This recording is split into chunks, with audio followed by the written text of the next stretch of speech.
They commissioned an architect named Alfred Alschuler to design it. And the style that it's done in is something called Beaux-Arts, which is French for fine arts. And the École des Beaux-Arts was an actual architectural school located outside Paris, where the curriculum was to do modeling based on Rome, which did modeling based on Greece. So these buildings all are highly decorated like Greek and Roman temples were. They're very symmetrical. They're very imposing. There you go. We're going to go under the bridge, and on the way out, all of the buildings are going to be on the left-hand side. If you see something on the right-hand side, don't worry. We'll get that on the way back. So as soon as we pass this bridge, which is one of the lowest ones because it's two-decker, look up to your left, and you'll be able to see the beautifully decorated front of London House. You'll notice it sort of has a triumphal arch. It has the highly decorated columns. Those are Corinthian columns.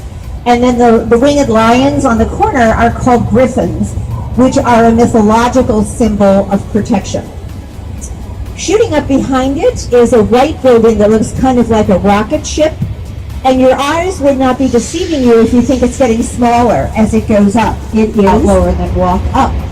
And that's a real kind of departure from the building next to it, which is kind of gray and turquoise and has those horizontal stripes.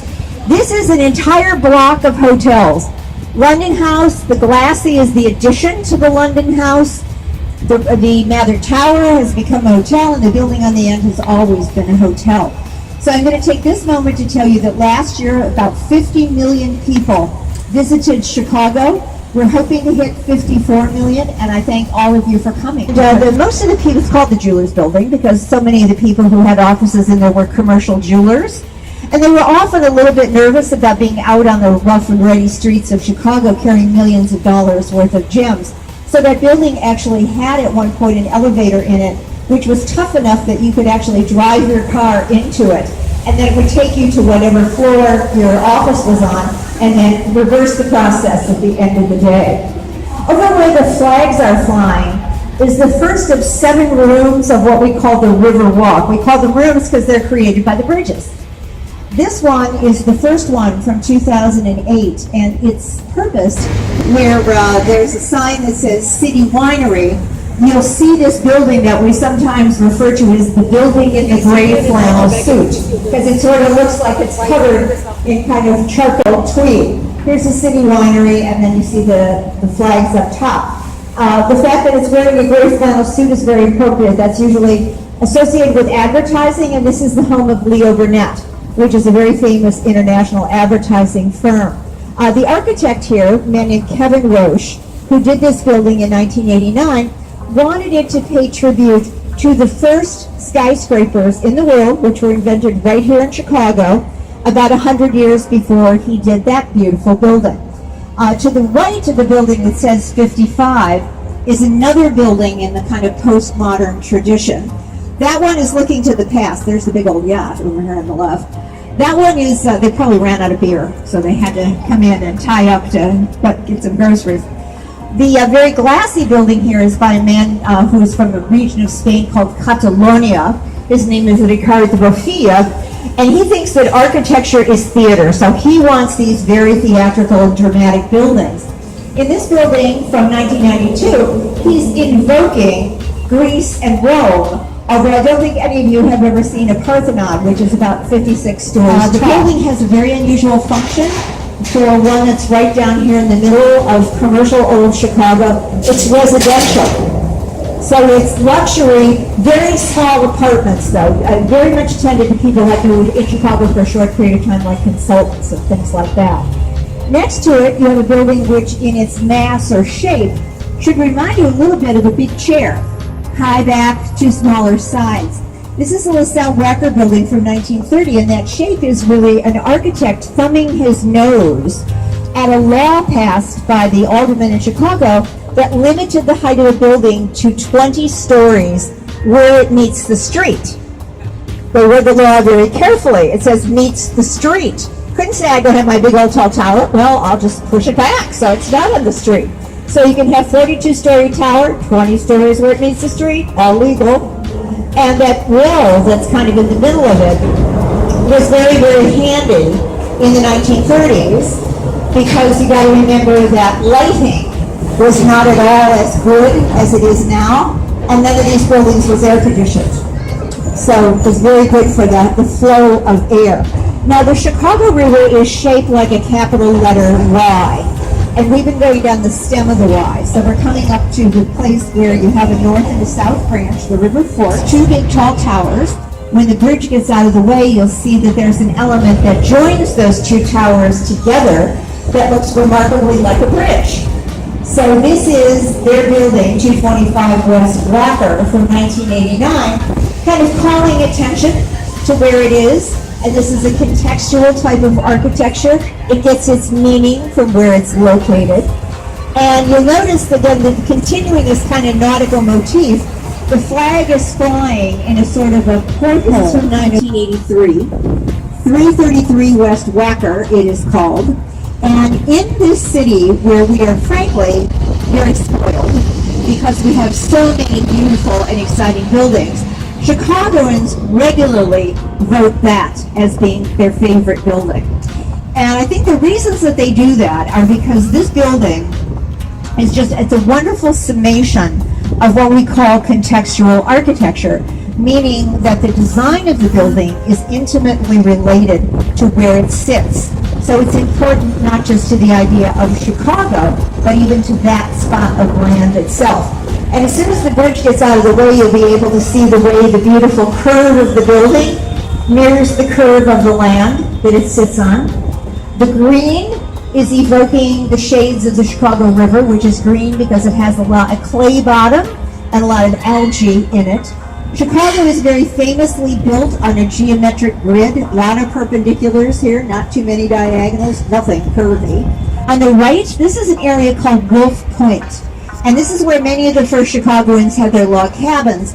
But they rather quickly had to get out of the way because this was turning into such a busy port and they needed warehouses and other related industries. That was really pretty much all done by about 1920 or so, and thus began a real steep decline of Wolf Point to the point where by 2000 it was dirty, run-down, kind of scary. And the city wanted to bring it back to life. They used tax incentives to do so. And they brought it back to life, however, for its original residential intention. And the building here in front of the Sun-Times building is called West Tower. That just opened this past winter, and it's completely residential. You can see people sitting here on these dramatic steps that kind of come down and sort of hang over the natural edge of the river. And right in front of us are two buildings by Jim DeStefano, Left Bank on the left, and in front of it, River Bend from 2002. In 1981, architect Harry Weiss rehabbed it, turned it into loft apartments. It had many fewer windows when it was a refrigerator. They also had to take out all the insulation to keep the building cold. That took a year and a half. And when the building kind of warmed up, it cracked. Because in 1979, people thought of the river as an open sewer. And the building is literally turning its back on the river. Much more indicative now, the way we think of the river, is the building behind it with the red balconies on the bottom. That's called Hubbard Place from 2013. And you can see that architect Solomon Cordwell Benz have done everything they can to make that building as glassy as possible. You had to leave an open access way for your fellow Chicagoans. In other words, you could have the view, but you couldn't hog access. It had to be open to everybody. And we have about 56 miles, which is probably around 75 kilometers of riverfront here in Chicago, so that's a lot to cover. Over on the right, you see this fountain. It's attached to Kingsbury Plaza Apartments. In Chicago, there's an exception in the zoning ordinance which says that whether you're commercial or residential, if you allow either a public square plaza or a fountain on your property, they sold the apartments, it sold out immediately in 2002. So they built a kind of a younger sister. That's not the building in the middle, but the building slightly to the right of it. That's called Kingsbury on the Park, just from 2 years later. And those upside-down V's have another function besides making the building look distinct. If you're going to be up in the air in your $1 million condo, you do not want to be swaying back and forth in the wind. You'll also know that catalogs used to be something that the mailman brought to you. It was this big, heavy, glossy deal. All the brainchild of Montgomery Ward. He was a traveling salesman in Chicago in the 1860s and 70s, and his bright idea was I could sell so much more stuff to so many more people. To this next building on the right, which is the Montgomery Ward Warehouse. And if you're sitting on the right-hand side of the boat particularly, it's going to look to you like this building is going on and on almost forever. It's a tremendously long concrete building. It's by Schmidt, Garden, and Martin, done in 1912. And the long, low lines of the building are reinforced by these horizontal stripes that you see. We're coming around an island that was created by design, actually, because the first mayor of Chicago wanted more riverfront area, and so he created this island called Goose Island.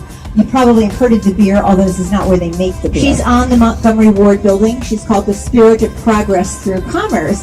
And her background, that building with the turquoise glass and the big white shoulders, that was the second manager's building from the mid-1970s. And when the architect Minoru Yamasaki was given the commission, he was told by the executives at Montgomery Ward. Big problem, however, in 2002 when the Ward Company went bankrupt. River had the same kind of champion because the river was suffering terrible, terrible abuse. From day one, whether you had a log cabin or you had a factory or you had an office building or God forbid you were about to serve there, you will see the portholes, and then above it, this building is kind of shaped like a parabola, and it has that arch, which is very reminiscent, if you've ever been to St. Louis, of the Gateway Arch on the front of it. This building is called River Point. It's designed by Anthony Marchese of Picard Chilton Architects. The porthole building there was the first to be built because you might remember I mentioned before you've got railroad tracks all along here. You can't build on railroad tracks. So they built this deck over the railroad tracks. The portholes are to take the exhaust from the trains out. And then they put this building on a narrow platform which is supporting this 52-story building. This building has already won an award for structural engineering because it is so audacious. Bottom, you can see right through it, so how narrow that is.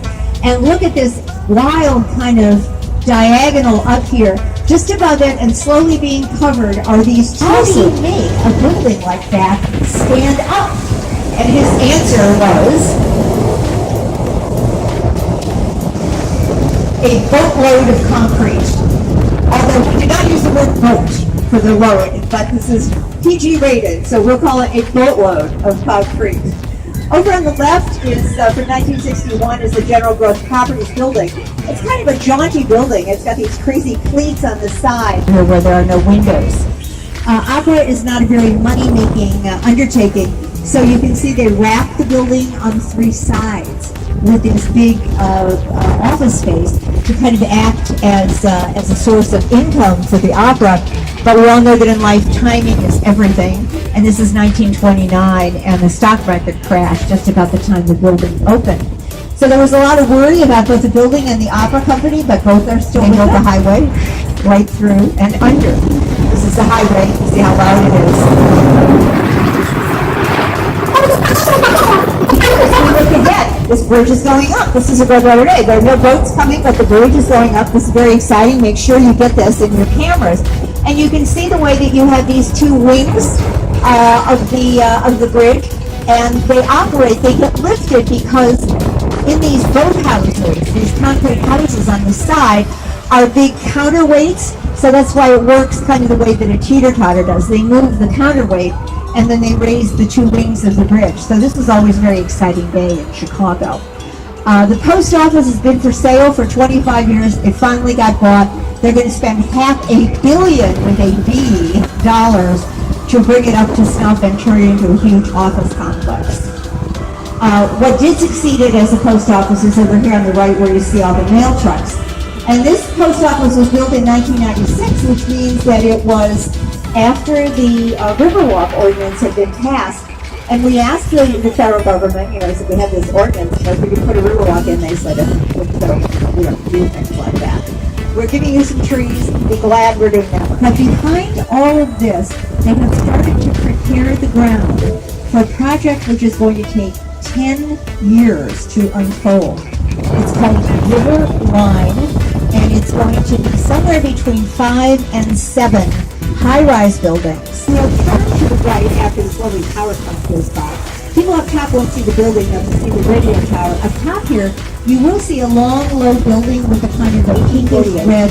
But because this is an agrarian part of the country, we are not trading stocks and bonds and gold and currency. We're trading soybeans, wheat, corn, and until recently, one of my favorite words. That's because in the 1920s, the Loop was beginning to get pretty full of buildings, and we needed room to expand.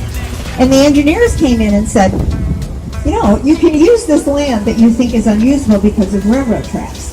We will just drive caissons, which are huge supports that are driven into the ground till bedrock, kind of put them into a sort of a nest, and use that as a podium on which we can build tall buildings. Because you'll notice this row of tall buildings, they're all built really, really close to the side of the river. The city thought that this was a wonderful idea because the city gets to tax the land twice. In front of it, the very monolithic kind of light stone building that we see coming into view is True North Riverside Plaza, and this is the traditional home of the Chicago Daily News, which was the great rival to the Chicago Tribune, the daily newspaper. The Chicago Tribune is still around. It gets thinner every day, but it's still around. The Chicago Daily News is gone away, so this is now a general purpose office building. The architects here are Holabird and Rood. It's from 1929, and the engineers then knew about air rights and building over railroad tracks. Be like that anymore in an era of energy being precious and expensive.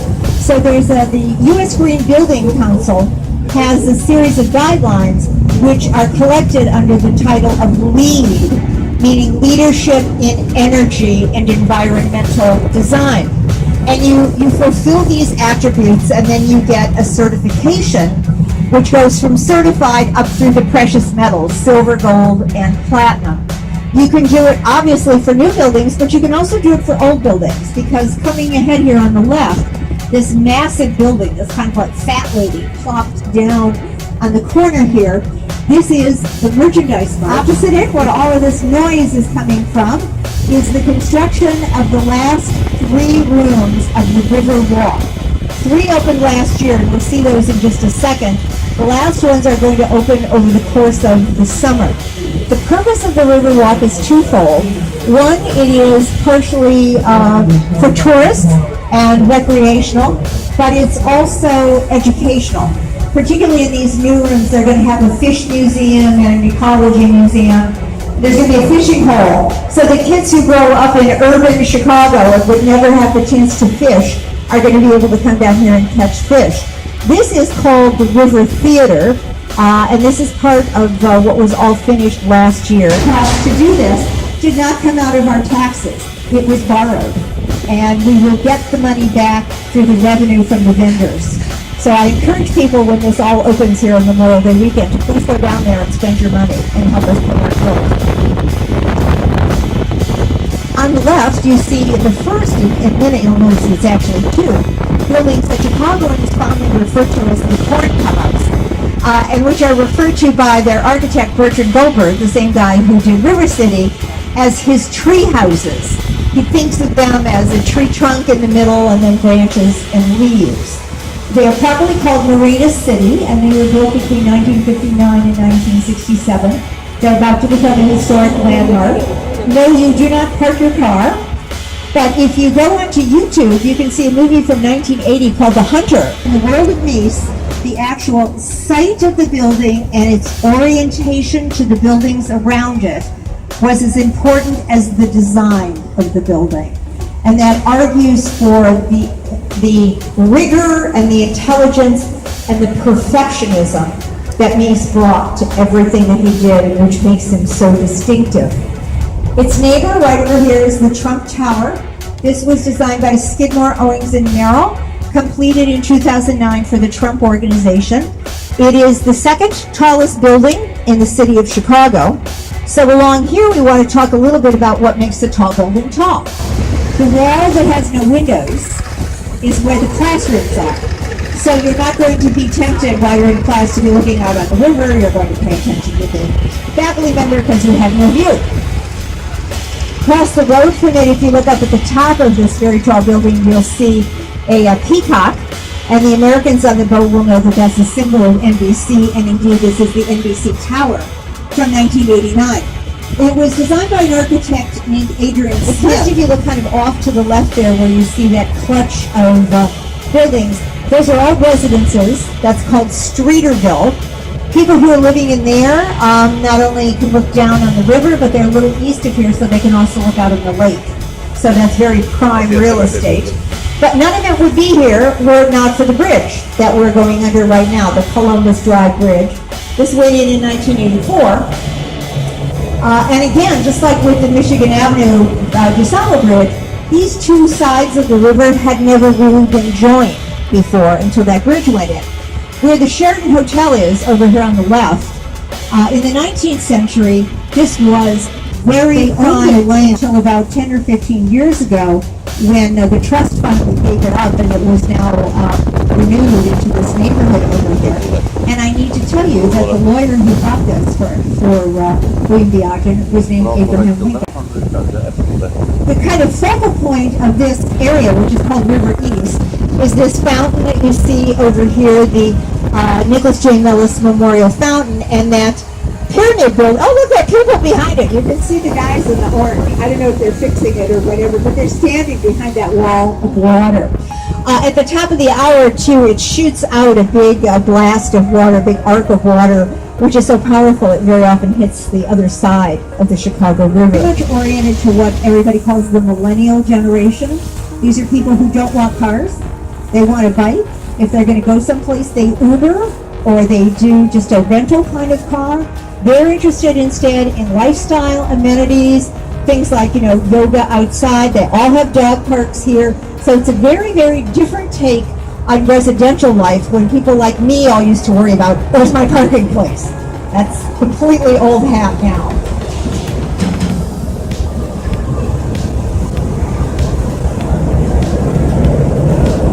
If you look to your left, you'll see a building which actually shouldn't be there because according to the settlement with Montgomery Ward, you're not supposed to be building east of Lakeshore Drive, and we're heading east and we just went under Lakeshore Drive. There's a stained glass museum, there's a children's museum, there are all kinds of, souvenir stands, very family oriented. You can picnic out there, food on a stick, all kinds of amusement park rides. And probably the most stunning of the amusement park rides that you see is coming into view on the left, and that's the Ferris wheel. Air conditioned in the summer, and you can even go there on rainy days because they take the humidity out as well. As the captain turns the boat, first look to your right, and you'll see this long kind of corridor of water, and you'll see a wall sort of at the end. It's open on this end, but there's a wall on this end too. These are the locks which separate the river from the lake.